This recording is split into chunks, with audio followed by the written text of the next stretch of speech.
أعوذ بالله من الشيطان الرجيم بسم الله الرحمن الرحيم لعن الذين كفروا من بني إسرائيل على لسان داود وعيسى بن مريم ذلك بما عصوا وكانوا يعتدون كانوا لا يتناهون عن منكر فعلوا لبئس ما كانوا يفعلون ترى كثيرا منهم يتولون الذين كفروا لبئس ما قدمت لهم أنفسهم أن سخط الله عليهم وفي العذاب هم خالدون ولو كانوا يؤمنون بالله والنبي وما أنزل إليه ما اتخذوهم أولياء ولكن كثيرا منهم فاسقون لتجدن أشد الناس عداوة للذين آمنوا اليهود والذين أشركوا ولتجدن أقربهم مودة للذين آمنوا الذين قالوا إنا نصارى ذلك بأنهم منهم قسيسين ورهبانا وأنهم لا يستكبرون وإذا سمعوا ما أنزل إلى الرسول ترى أعينهم تفيض من الدم مما عرفوا من الحق يقولون ربنا آمنا فاكتبنا مع الشاهدين وما لنا لا نؤمن بالله وما جاءنا من الحق ونطمع أن يدخلنا ربنا مع القوم الصالحين فأصابهم الله بما قالوا جنات تجري من تحتها الأنهار خالدين فيها وذلك جزاء المحسنين والذين كفروا وكذبوا بآياتنا أولئك أصحاب الجحيم صدق الله.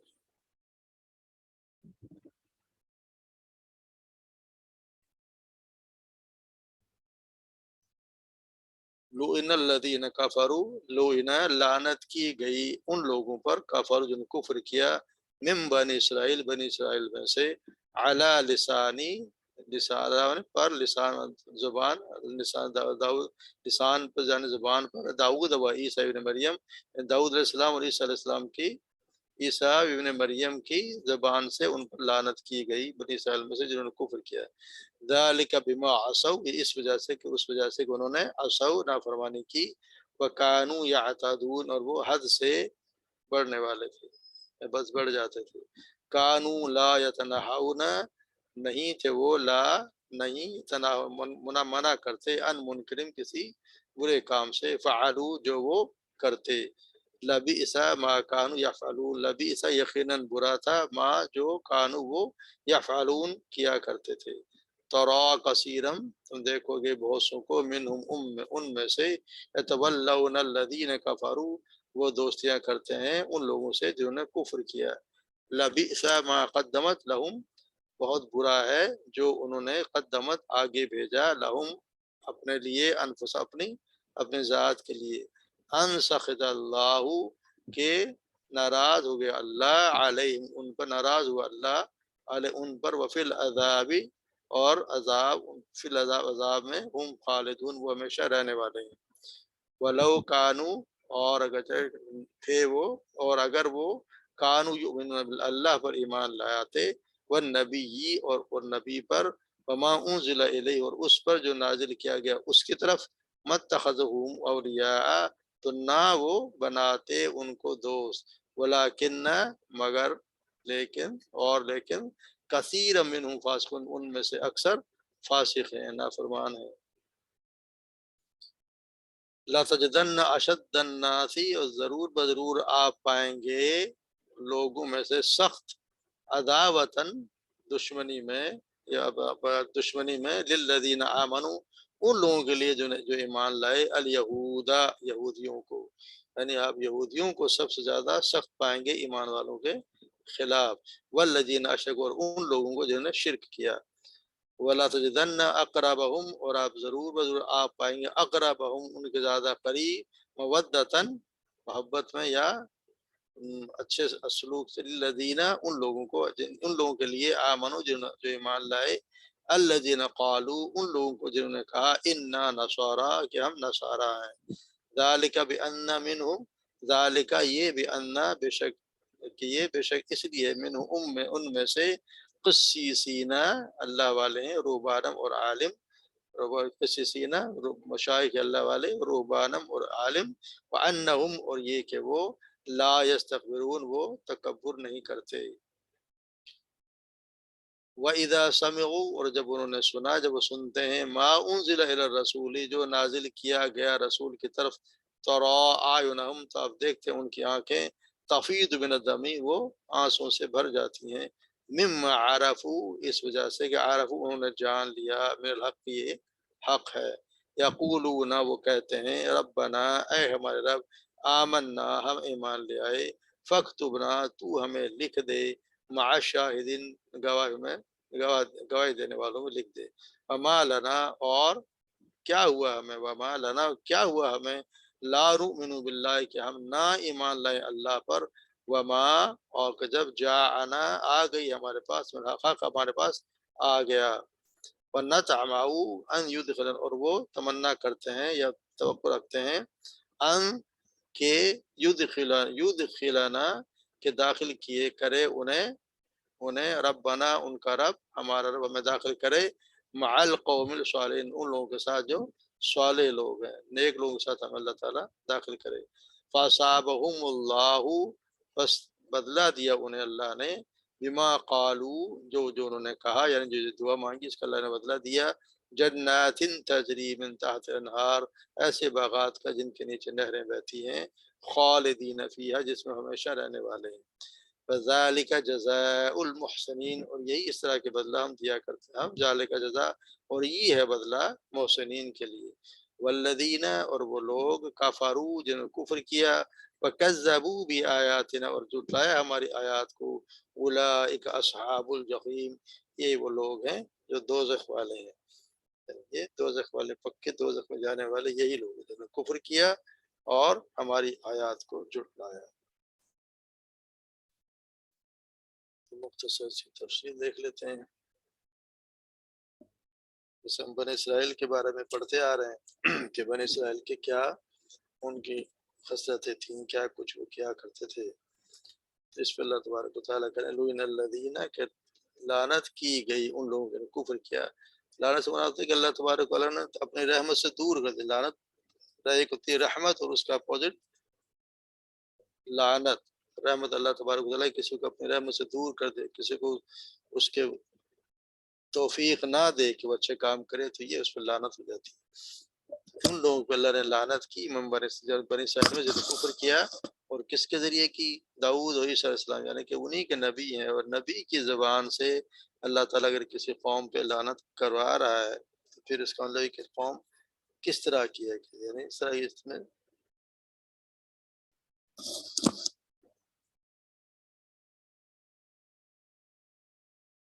یعنی ان کے کتنے کیا خصلتیں تھیں، کیا کچھ حرکت کیا کرتے تھے اللہ کے، ان کے نبی نے بھی ان کے بارے میں لعنت بھیجے ان کے، اس طرح اسم دیا گیا ہے کہ یعنی اللہ تبارک و تعالیٰ زبان قدیم سے داؤد اور عیسیٰ علیہ السلام کی زبانی بنی اسرائیل کے کافروں پر لعنت بھیج دی، اور وجہ اس کی یہ بتائی کیونکہ ہم نے پڑھا ہے اللہ تعالیٰ کی نافرمانی کی، حد سے تجاوز کر کے انبیاء کو قتل کیا، اور سارے برائیوں کو، ہر چیز کو حرام کھانے کو، سود کو، ہر چیز کو انہوں نے اپنے حلال کر لیا، اس سے بڑا اور گناہ کیا ہوگا کہ ایک دوسرے کو پھر وہ روکتے بھی نہیں تھے کہ کیا کسی کو روکنا بھی ہے کوئی گناہ کرے تو، جب بنی اسرائیل کا جو کردار رہا اس پہ وہ مسلسل وہ لعنت کرتے رہے، ان کا جو عہد نامہ قدیم ہے اولڈ ٹیسٹامنٹ اس میں سیدنا داؤد کے حوالے سے ان کی بہت سی مثالیں موجود ہیں، اس میں فرماتے ہیں کہ ان میں سے اکثر ان کے علماء اور احبار صوفیہ مخاطب، یعنی کہ ان کو داؤد اسلام نے ان کے صوفیہ اور مسیح اسلام نے بھی ان کے فرمودات ملتے ہیں جن میں اکثر ان کے جو ہوتے تھے عالم و صوفیہ ان سے مخاطب، اور وہ فرماتے ہیں تم سانپوں کے سنپولیے ہو،